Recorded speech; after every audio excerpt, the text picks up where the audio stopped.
NBC News has just confirmed that actor Malcolm Jamal Warner has died at the age of 54. Authorities in Costa Rica telling NBC News that Warner accidentally drowned while swimming in the ocean on Sunday. Warner is best passing of Malcolm Jamal Warner wasn't a freak accident in the turquoise waters of Costa Rica, but the closing move in a long, cold game played by people powerful enough to make it look like fate. We've all seen the official line, swept by a current, pulled to shore by strangers, life slipping away before medics could bring him back. But away from the police reports and solemn tributes, there's another version that has been whispering its way through industry corridors. That someone wanted Warner silent, and they made sure the ocean did the work. Look, I enjoyed everything there was to enjoy about growing up on television. But there was a responsibility because I had a head on my shoulders, and I was around other people who had a head on their shoulders. So that access didn't really come down my path because I wasn't around. This telling, the tragedy starts not in the surf, but months earlier, with Warner sitting on information he was never meant to have. He had been digging, quietly at first, into long-buried stories about Bill Cosby, the man who once played his TV father, and the unseen machinery that had protected him for decades. Those close to him say he was troubled, pacing through late-night phone calls, hinting that he had stumbled onto something bigger than any one person. When his mother, Pamela Warner, would later find a small black USB drive in a drawer labeled in her son's handwriting, "In case something happens to me," it became impossible for her to believe the drowning was random. Pamela has told confidants that plugging in that drive was like opening a trapdoor into a hidden world. There were documents, emails, scanned contracts with names blacked out but still guessable, and the most damning, folder-tagged blackmail file. That file, according to those who've seen it, painted an ugly, organized picture, compromising photos, recordings, and personal dirt on a roster of Hollywood names, Warner included. It was the sort of leverage that keeps people obedient, erases inconvenient voices, and buys time for predators to keep operating. The idea that her son's life might have been steered and monitored through that file turned her grief into a kind of cold, burning outrage. I was on the show and we had such good times together. I was probably 18 and Malcolm was probably 17, 16, I don't know. Wow. And we would take walks together, all of us, and pick up food, walk, play basketball, hung out on the weekends, went to parties together. He was so... How are you? You have to remember who Malcolm Jamal Warner was in this industry, the rare child star who grew into a respected adult artist without scandal clinging to him. He didn't court tabloid drama, didn't flaunt his private life, didn't get pulled into the usual self-destructive cycles. That kind of clean reputation makes a man harder to smear, unless, as the theory goes, you already have the means to frame or disgrace him if he steps out of line. The blackmail file suggested Cosby's so-called shadow network had those means ready, and if Warner had decided to challenge that machine, the stakes would have been nothing short of life and career ending. Adding to the unease is a story from a former Cosby Show staffer who now claims they met Warner in the days before he left for Costa Rica. Over coffee in a quiet LA cafe, this person allegedly leaned in and said something like, "You're walking on ground that's mined. Turn back." Whether it was meant as a warning from a friend or a veiled threat disguised as concern, we'll never know, but the timing, just 72 hours before Warner would be fighting for breath in rough foreign waters, leaves a shiver in its wake. Incident took place on Sunday in Costa Rica. He was on a family vacation. He was swimming off of the coast of a town called Cocles in the province of Limon. He was swimming at Playa Grande. I visited Costa Rica a few times. I was there with my family a few years ago, and those currents... Outside, the trip looked like any other family getaway. Warm beaches, time with his wife and young daughter, a chance to step away from the podcast and acting grind. To those who believe the darker version, it was the perfect setting for an accident that would leave no fingerprints. The current was strong that day, official reports say, yet another swimmer, a 29-year-old from Nicaragua, survived. Warner, by every account a strong and cautious swimmer, didn't. Bystanders pulled him out, medics worked for over 20 minutes, but the scene was already written. Pamela Warner's decision to go public with the USB's contents was, in that light, as dangerous as anything her son had done. Those files didn't just name Cosby. They hinted at a web of fixers, lawyers, private investigators, and industry allies who'd shielded him through the storms of accusation, trial, conviction, and even the shocking reversal that set him free. We already know Cosby walked out of prison in 2021 after Pennsylvania's highest court ruled he'd been denied a fair trial. What the public never saw, if the USB is real, is how much quieter cases were buried before they ever reached courtrooms, often through intimidation and strategic payoff. News in that assault case against Bill Cosby. In the last hour, prosecutors in Pennsylvania announced that Cosby will be charged with aggravated indecent assault, a felony. This is the first criminal case against Cosby. In this case, a former employee at Temple University, a woman named Andrea Constadt, claims Cosby and then violated her at his home 12 years. Remembering that Cosby's reputation as America's dad wasn't just built on a TV role. It was maintained by decades of controlling the narrative. Even as dozens of women came forward with accounts of being incapacitated and violated, he had supporters in Hollywood and beyond who framed him as the victim of a smear. When you think about that level of influence, the idea of a shadow network doesn't feel like wild invention. It feels like an ugly name for something we've already seen glimpses of. In the days after Warner's passing, Cosby issued his own words of sorrow, calling Malcolm a great studier and likening the loss to his own son, Innes's fate decades earlier.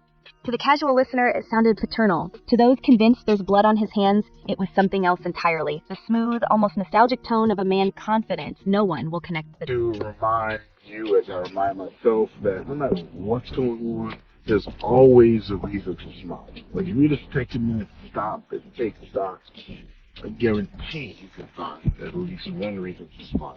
And if for some reason you can't find a reason to smile, then that's probably the best time to be the reason for. Gnaws at us is the possibility that Warner knew the risk but stepped forward anyway. Friends recall him as thoughtful but principled, someone who wouldn't walk away from a truth just because it was dangerous. If the files are accurate, if they truly showed years of calculated cover-ups, then handing them to someone he trusted, his mother, was his way of making sure the story couldn't vanish with him. Whether that was a safeguard or the spark that triggered his final hours is the question that refuses to go away. And then there's the pattern. The more we comb through timelines, the more the coincidences pile up. Other would-be whistleblowers in entertainment who've suffered sudden medical events, inexplicable car crashes, quiet retirements with whispered settlements. None of it proves a conspiracy. All of it makes the theory hard to dismiss. So unbelievable there. And Branson, I also was reading that just days ago, he had another podcast episode that was dropped, and now a lot of fans are starting to really listen to that as maybe one of his last times that you hear him. Pamela Warner, a grieving mother turned reluctant investigator, finds herself in the crosshairs. Friends say she's already had her phone glitch in ways that feel less than random. Noticed unfamiliar cars idling too long near her home, and received vague anonymous notes warning her to let it rest.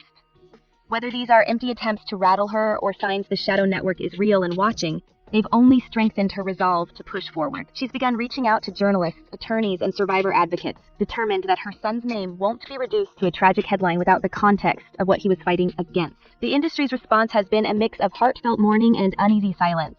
A handful of Warner's peers have quietly offered Pamela their support, but most are keeping public statements to safe, sentimental territory. Nobody with current projects to protect is eager to be seen feeding a narrative that implicates Cosby, especially one that suggests his reach extends well beyond the courtroom and into the kind of covert operations you'd expect in political thrillers, not sitcom alumni circles. My point is, okay, listen to me carefully. I'm telling you where the road is up. Now, you want to go here, or you want to be concerned about who's giving you the message? Still, the whispers grow louder. Crew members from The Cosby Show's later seasons talking about closed-door meetings they were told to forget. Former assistants recalling nights when Warner seemed tense, distracted, and unwilling to talk about who'd just called him. Even an old network publicist, long retired, hinting that there were files kept for insurance purposes, the kind that could be a shield or a sword depending on who held them. As we piece this together, the emotional weight is impossible to ignore. This isn't just about one man's untimely loss. It's about the possibility that behind the polished veneer of America's favorite TV family ran a hidden ledger of favors owed, threats made, and secrets buried so deep they could ruin careers decades later. And if Malcolm Jamal Warner had decided that ledger needed daylight, then maybe, just maybe, the tide that pulled him under started moving long before he set foot on that Costa Rica. Was good. Yes, I got the flower in my ear. Today's my daughter's birthday. She put the flower there, so I'm rocking it. What? It's a beautiful day here in Atlanta. I just wanted to shout out and just spread some love and some good cheer. And, life is out here lifing, right? For me and for everybody. What chills us most is the thought that the danger may not have come from faceless strangers at all, but from people inside Malcolm's own life, the ones with the keys to his house, his trust, and his heart. For years, his wife had remained a mystery to the public. No red carpet appearances, no social media profile, no interviews. It was framed as a choice for privacy, but in the wake of his passing, whispers began to circulate that this privacy might have been a shield of a different kind. Several investigative bloggers claim to have obtained leaked bank statements from overseas accounts, showing wire transfers totaling nearly 6 figures in the days immediately after Malcolm's final swim. The sender? A trust linked to a holding company that has previously appeared in unrelated legal filings tied to attorneys known for working with entertainment power brokers. The recipient? An account in her name. Could it be a grieving spouse settling private affairs? Of course. But when we line up the dates against the timeline of Pamela Warner's discovery of the USB, the coincidence is hard to... Happens when you put too much attention on the negative, then... Insiders, some of whom had worked with Malcolm in his later TV years, have quietly admitted that he'd grown wary about what he shared at home. One former crew member even claims he kept 2 separate phones, one for family and one for the people I can't trust yet. If the Shadow Network did have eyes close to him, the most efficient way to monitor or neutralize him would be through the very person sleeping under the same roof. And if pressure or payment was applied there, it would explain how his movements and plans might have been anticipated so precisely. Which brings us to the bigger picture. The so-called Shadow Network's inner mechanism, alleged to operate under the chilling codename Echo Protocol. In the files Pamela reportedly accessed, Echo Protocol wasn't just a loose group of fixers. It was a disciplined, tiered system built to protect high-value figures from scandal. Surveillance teams, private investigators, and public relations experts worked in tandem with legal firewalls to contain any threat. Those who could be bought were bought. Those who couldn't be persuaded were discredited. And those who posed too great a risk simply disappeared from the conversation altogether. For the backlash.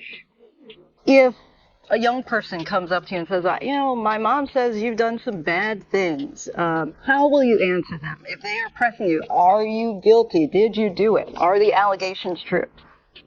I'm not sure that they will come like that. I think that many of them say, well, you're a hypocrite. USB's most damning revelations, according to 2 journalists who claim to have been shown excerpts, was a flow chart detailing exactly how allegations were neutralized. Level 1, friendly media outlets downplaying or ignoring the story. Level 2, legal intimidation. NDA agreements pushed under noses in late-night meetings. Level 3, personal ruin, whether through planted scandals or whispered rumors about mental instability. By level 4, the goal was complete erasure. When Pamela brought this to light, at least in limited circles, the reaction within certain LA circles was described as full-blown panic. One veteran agent told an associate, "If she drops the whole thing, we've got 30 careers in free fall before breakfast." That gives us an idea of how wide the web might stretch, and why even people who never worked directly with Cosby might have a stake in keeping it hidden.